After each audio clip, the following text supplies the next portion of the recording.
ପାଦ ଚିହ୍ନଟା କାଳିଆ ମୁଣ୍ଡରେ ଅଛି। ତେଣୁ ଆସିଲା ପୂର୍ବ କାଳୀ ଶୁଭ୍ରାଂଶ ରାଜତେ ଗୋତ୍ର। ଶୁଭ୍ରାଂଶ ମାନେ ସୂର୍ଯ୍ୟ ଦେବତା, ତାଙ୍କର ରାଜୁତି କୋଉଠି ହୁଏ? ଆକାଶ। ମଧ୍ୟବର୍ଣ୍ଣ ଆସିଲା କା। ପୂର୍ବ କାଳିକା ମା ପୂର୍ବରେ ବିରାଜମାନ କରିଛି। ମା ଆଜି ଶକ୍ତିମୟୀ ଏ ତୋଟା ସାହିର ସମସ୍ତ ଜନତାଙ୍କର, ମା ଭଉଣୀ ମାନଙ୍କର, ଏଇ ଯୋଉ ଗଣେଶ ପୂଜା କରୁଥିବା ସମସ୍ତ ପିଲାଙ୍କର, ଉଦ୍ୟକ୍ତ କର୍ମକର୍ତ୍ତା ସମସ୍ତଙ୍କର ସହଯୋଗୀ, ସମସ୍ତଙ୍କର ମଙ୍ଗଳ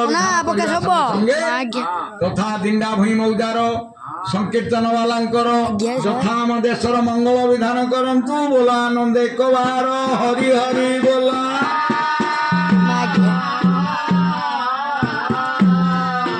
ଶୁଣ ଶୁଣ ସୁଜ୍ଞଜନ ଦେଇ ମନ କର୍ଣ୍ଣ, ବ୍ରହ୍ମବୈତ ପୁରାଣ ମୁଁ କରିବି ବର୍ଣ୍ଣନ। ପକାଶ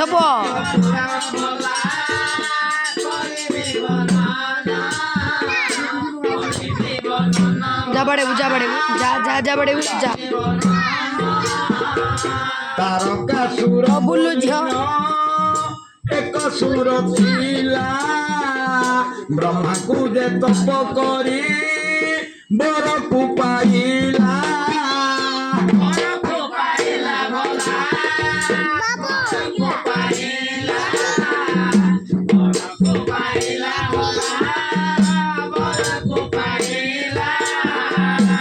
ହେବେ ତ ବର ମୋତେ ସେ ଅମର ବର, ଦିଅନ୍ତୁ ମୁଁ ଚିରଞ୍ଜୀବୀ ବଞ୍ଚିବି ସଂସାର।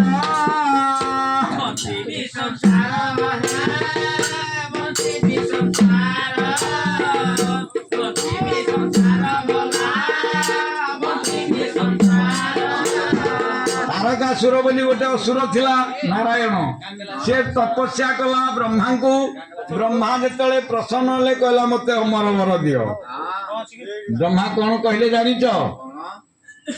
ବେଦ ବର କହିଲେ ଯେ ନୁହଇଟି ଜାଣ, ଅମର ବର ଦେବାକୁ ଶକ୍ତି ନାହିଁ ପୁଣ।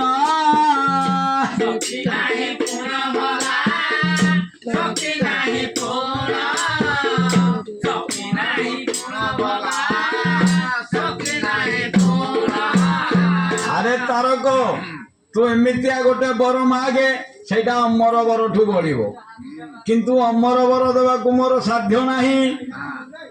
ତେଣୁ ତାରକାସୁର କଣ ମାଗିଲା? ଚିନ୍ତା କଲା, ବୋଲା କଣ ବରଟେ ମାଗିବି, ଅମର ବରଠୁ ଏଇଟା ମୋର ବଳିବ।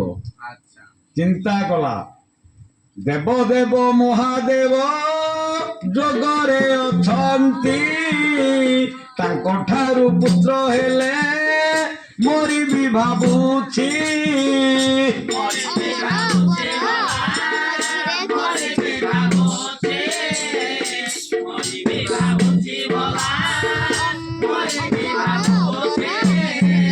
ଦେବ ଦେବ ମହାଦେବ ତ ଅଷ୍ଟାଙ୍ଗ ଯୋଗରେ ଅଛନ୍ତି, ସେ ତ ବାହା ହେବେନି, ତାଙ୍କର ତ ପୁଅ ହବନି। ତାଙ୍କର ଯଦି ଗୋଟିଏ ପୁଅ ହବ, ସିଏ ମତେ ମାଇଲେ ମରିବି, ନହେଲେ ମରିବି ନାହିଁ। ବ୍ରହ୍ମା କହିଲେ ତଥାସ୍ତୁ। ବ୍ରହ୍ମା କହିକି ଯଶୋବନ୍ତୀପୁରକୁ ପଳେଇଲେ। ଇଏ କଣ କଲା? ଦେବକୁଳକୁ ପୀଡା ଦେଲା। ମାନେ ମରିବନି ତ, ତେଣୁ ଦେବକୁଳକୁ ପୀଡା ଦେଲା। ସବୁ ଦେବତା ନ ଶାନ୍ତି ହେଲେ।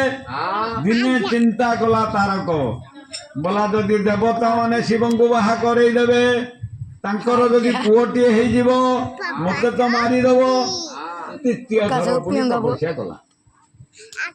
ଦ୍ୱିତୀୟ ଥର ଦେ ପୁଣି ତପସ୍ୟାକୁ କଲା, ବେଦ ବରଙ୍କ ଆସନ ବୈକୁଣ୍ଠେ କମ୍ପିଲା।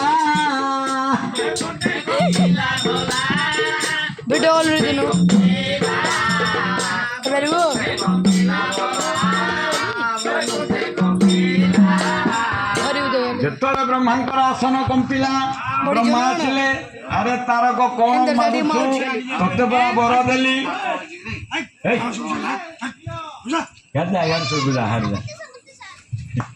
ଆରେ ତାରକ ତତେ ପରା ବର ଦେଲି, ପୁଣି କଣ ତୋର ଦରକାର ହେଲା? ବୋଲା ଦେବ ତାହାନେ କୁଟକପଟି କାଳେ ଶିବଙ୍କୁ ବାହା କରେଇଦେବେ, ପୁଅଟିଏ ହେଇଯିବ, ସେ ତ ମତେ ମାରିଦେବ।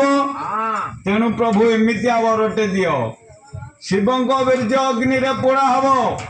ପୋଡ଼ା ବୀର୍ଯ୍ୟରୁ ଗୋଟିଏ ପୁଅ ଜନ୍ମ ହେଲେ ସିଏ ମତେ ମାଇଲେ ମରିବି ହେ।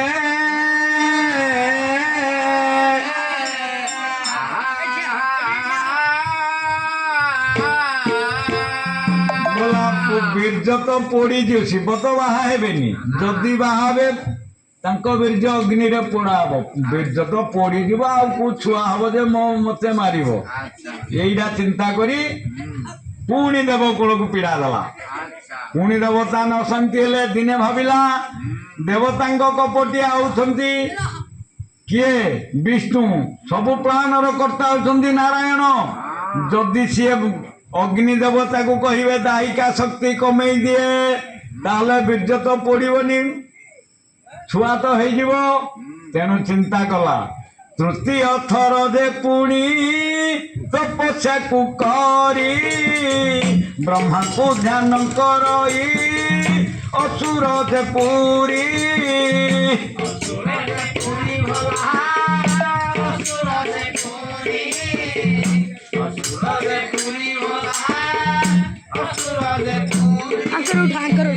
ବ୍ରହ୍ମା କହିଲେ ତାରକ ତତେ ପୁରା 2 ଥର ବର ଦେଲିଣି, ନା ପ୍ରଭୁ ଏ ବର ମୋର ମନ ପାଉନି। ନା କେମିତିଆ ବର? ନା ଶିବଙ୍କ ବୀର୍ଯ୍ୟ ଅଗ୍ନି, ଶିବ ତ ବାହାହେବେନି। ଯଦି ବାହାବେ ତାଙ୍କ ବୀର୍ଯ୍ୟ ଅଗ୍ନିରେ ପୋଡ଼ା ହବ। ଦେବତାଙ୍କ ପଟିଆ ଅଗ୍ନି ଦେବତା ଦାହିକା ଶକ୍ତି କମେଇ ଦେବେ, ତେଣୁ ବୀର୍ଯ୍ୟ ପୋଡ଼ିବନି। 6ଟା ସ୍ତ୍ରୀଠୁ ଯଦି ଗୋଟେ ପୁଅ ଜନ୍ମ ହବ, ସିଏ ମତେ ମାଇଲେ ମରିବି, ନହେଲେ ମରିବି। ବ୍ରହ୍ମା କହିଲେ ତଥାସ୍ତୁ। ବ୍ରହ୍ମା କହିଲେ ତଥାସ୍ତୁ। ତାରକ ଯେ ମନେ ମନେ ଅତି ଖୁସି ହେଲା, ସଂସାର ଯାକରେ ପୁଣି ବହୁ ପୀଡ଼ା ଦେଲା।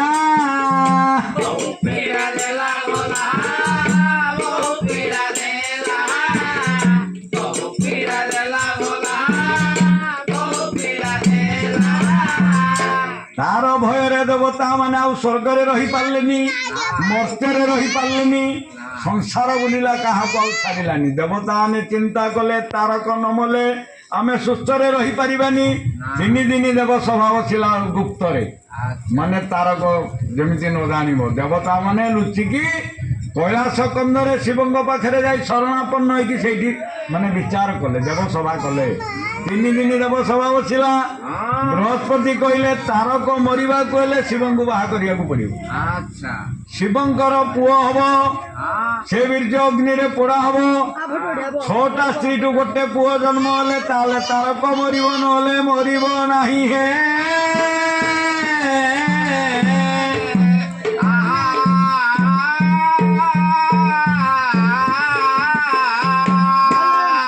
ଶିବ ତ ତପସ୍ୟାରେ ବସିଛନ୍ତି, ତାଙ୍କ ତପ ଭାଙ୍ଗିବ କିଏ? ଜଗାରୁଡ଼ ସ୍ୱାମୀ ଚାହିଁଲେ ସଂସାର ଜଳିବ। ଯାହାକୁ ତୃତୀୟ ନୟନ ଖୋଲିଦେବେ, ଆଗରେ ଯାହା ଥିବ ଭସ୍ମ ହେଇଯିବ।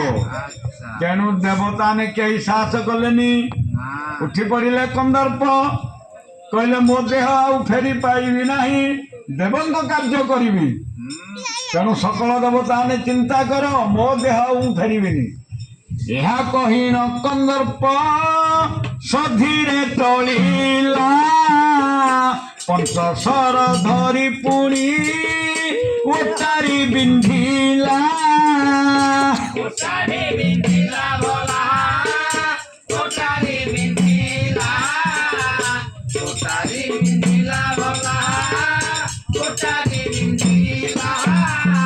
ଯେତେବେଳେ ଶିବଙ୍କ ଦେହରେ କାମବାଣ ପ୍ରବେଶ ହେଇଛି, ତାଙ୍କ ଦେହ ବିଚଳିତ ହେଲା, ତପସ୍ୟା ଭଙ୍ଗ ହେଇଗଲା, ତୃତୀୟ ନୟନ ଖୋଲିଗଲା। ଆଗରେ କନ୍ଦର୍ପ ଠିଆ ହେଇଛି, ଅନଳ ନତ୍ର ମାନେ ଅନଳ ନୟନ ପଡ଼ିଗଲା। କନ୍ଦର୍ପ ଭସ୍ମ ହେଇଗଲେ। ଶେଷରେ ରତି ଦେବୀ କାନ୍ଦିଛନ୍ତି। ସେ ପୁଣି କୃଷ୍ଣଙ୍କର ପୁଅ ହେଇକି ଜନ୍ମ ହେଲେ ପ୍ରଦ୍ୟୁମ୍ନ ହେଇକି, ଇଏ ପୁଣି ମାୟାବତୀ ହେଇକି ଜନ୍ମ ହେଲେ। ସମ୍ବରାସୁରକୁ ମାରିବା ଚିନ୍ତାରେ କନ୍ଦର୍ପ ପୁଣି କୃଷ୍ଣଙ୍କର ପୁଅ ହେଇକି ଜନ୍ମ ହେଲେ। ତାଙ୍କ ନାଁ ହେଲା ପ୍ରଦ୍ୟୁମ୍ନ, ଆଉ ମାୟାବତୀଙ୍କ ନାଁ ମାୟାବତୀ, କନ୍ଦର୍ପଙ୍କ ସ୍ତ୍ରୀ ମାୟାବତୀ, ତାଙ୍କ ନାଁ ହେଲା ଏଇ କନ୍ଦର୍ପଙ୍କ ସ୍ତ୍ରୀ ହଉଛନ୍ତି ରତି ଦେବୀ, ତାଙ୍କ ନାଁ ହେଲା ମାୟାବତୀ। ଛାଡ଼ ସେ କଥା ଛାଡ଼। ଲାଗିଲା କାମ ପୀଡ଼ା ଶିବଙ୍କୁ ଯୋଗାରର ସ୍ୱାମୀକି ପାର୍ବତୀକି ବାହା କରିଦେଲେ। ଯୁଗେ ଯୁଗେ ଶିବ ପାର୍ବତୀଙ୍କର କ୍ରୀଡ଼ା ଚାଲିଲା।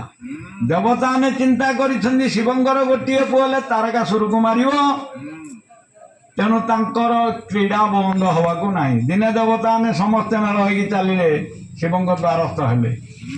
ଦେଖିଲେ ଯେ ମହାଦେବ ରତିରେ ଅଛନ୍ତି, ଦେବଙ୍କୁ ଦେଖିଣ ସେହୁ ବିଚ୍ଛେଦ ହୁଅନ୍ତି।